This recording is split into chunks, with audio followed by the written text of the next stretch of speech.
finally, to end the work week here on Bloomberg Live, who do you turn to when you need to book a private jet on a whim for a weekend getaway to a deserted tropical isle?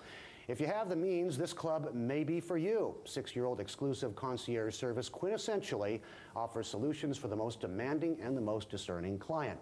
From satisfying that getaway scenario I just talked about to getting box office tickets at premiere performances and hot rock star performances and more. Aaron Simpson, co-founder and CEO, joins us today. Welcome to Hong Kong. Morning. Is Hong Kong a good market for you, by the way? How have you grown? You're only, what, about 18, 24 months, 2 years old here? Yeah, we're just over 2 years old, and it's been incredibly successful.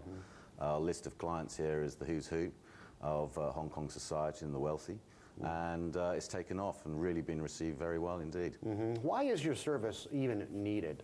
You know, in a place as compact as Hong Kong, in a place as hopping and happening as London. It seems if you have the means, if you've got the money, if you're, you know, upper echelon, few calls to anybody and you could get what you want. It seems like you don't really need a service like quintessentially. Where do you fill the gap? Yeah, well, I think quintessentially fills the gap where you may be a very big cheese in your own hometown, but internationally we operate in 28 countries.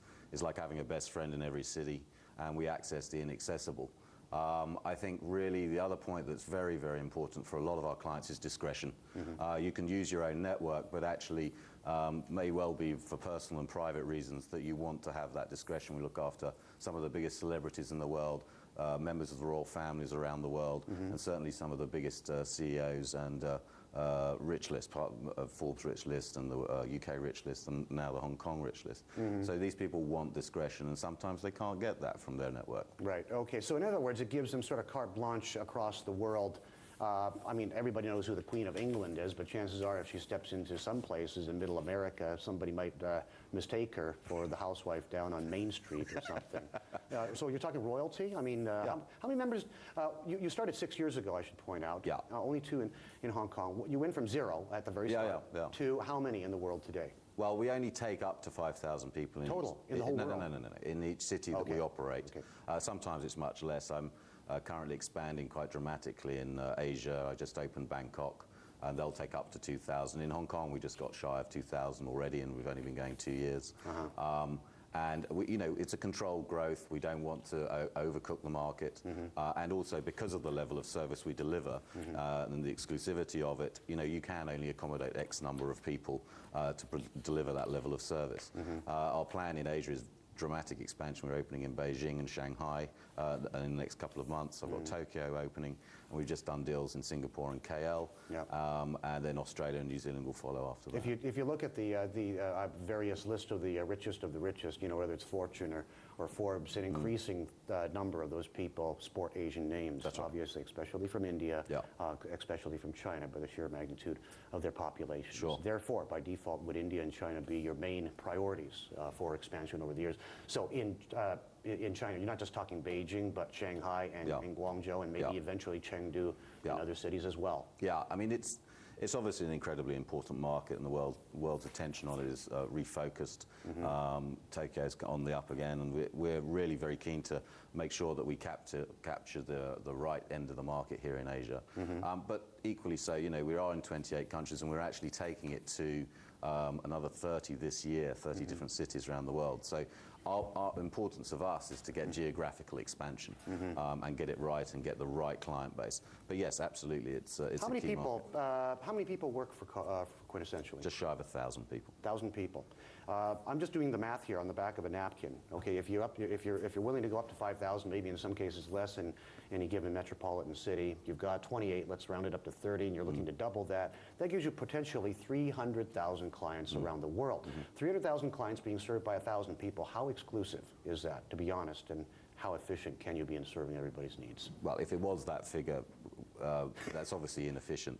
1 to 300. However, I suspect our nearest competitor is probably closer to a ratio of 1 to 5,000 in terms of the operatives that they operate under. We're incredibly exclusive in terms of the performance and delivery of the service. We're nowhere near that figure in terms of the total number of clients. However, we have different levels of service as well. We have account manager level, which is our dedicated level, and then we have our elite level, which is a 300,000 Hong Kong dollar product, and we only take the richest 100 people in each city on that level. Okay, so the math that I was doing there is like a hypothetical sort of top-level mathematical formula then, more than anything else. If I'm not wrong, I think Centurion, the Amex Black card, the invite-only concierge service, Apparently, which it's really the only competitor to you, I assume. It has about the same history as well, about half a decade, six years they really started rolling it out in big cities. I mean, they were in Hong Kong obviously way before us. They're obviously declining, and we're rapidly growing here. How are you doing against them? You have shy of 2,000. They have upwards of closer to 4,000. So they're a little bit. Well, they started at 7,000 when I arrived here. They're now at 4. So. Well, wait. Oh, so you poached them, in other words? Well, a lot of people carry the Centurion card. I do, and but I don't use the service. The only difference I would cite is that the Centurion, you could actually bill a $100,000 dinner by Wolfgang Puck on. I don't think you can do that in Quintessentially. You're not actually a revolving credit service. Yeah, we've launched our credit card in the UK, and we'll roll that out globally. Oh, okay. Yeah, and it will have no credit limit at all.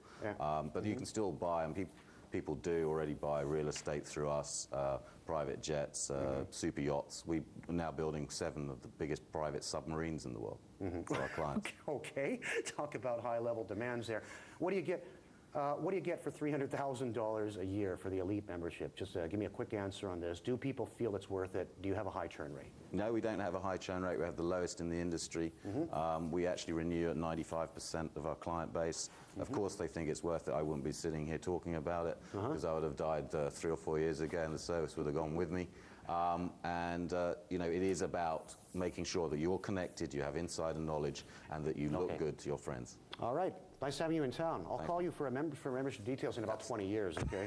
Aaron Simpson, founder and CEO. Thanks for watching live.